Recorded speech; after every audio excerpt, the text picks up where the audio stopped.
তো বন্ধুরা দেখুন, আমি প্রথমে আজকে হারভেস্টিং করা শুরু করলাম। তো ভেন্ডি হারভেস্ট করছি।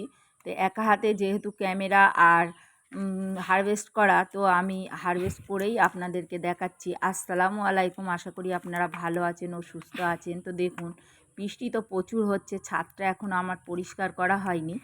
তো এখানে যে সবজিগুলো বাড়িতে ছিলাম না হয়েছে, সেগুলো আমি হারভেস্ট করে নিচ্ছি। তো এখানে আবার কিছুটা শসা দেখুন একটা নষ্ট হয়ে গেছে, বাড়িতে না থাকার কারণে যেটা হয়। তো এখানে আরও বড় একটা শসা হয়েছে। তো এইভাবে আমরা কিন্তু বাগান থেকে হারভেস্ট করতেই পারি। আর কত সুন্দর সবজি দেখুন, আমাদের এই বৃষ্টিতে বাজারেও যেতে হচ্ছে না। আর একটা ছোট হয়েছে যেহেতু গাছগুলো অনেক দিনে হয়ে গেছে। আর এখানে দেখুন ঝিঙে, তো ঝিঙেও আমি হারভেস্ট করে নেব, যেগুলো করার মতো।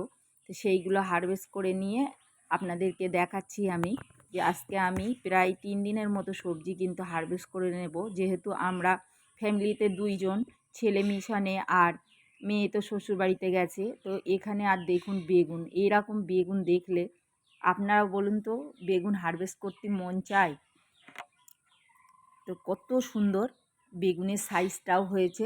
আর গরমে তো একটু সাইজ ছোট হয়, যেহেতু গরমকালে সব কিছুতেই পোকা, প্রচুর পোকাও লাগে, আবার সাইজেও কিন্তু অনেকটাই ছোট হয়ে যায়। তো এই বেগুনগুলো এখন আমি যেহেতু হারভেস্ট করেই নেব, আর কি করা যাবে, হারভেস্ট তো করতেই হবে, এরপরে রেখে দিলে বড় হয়ে যাবে। তো এরকম সুন্দর সুন্দর হারভেস্টিং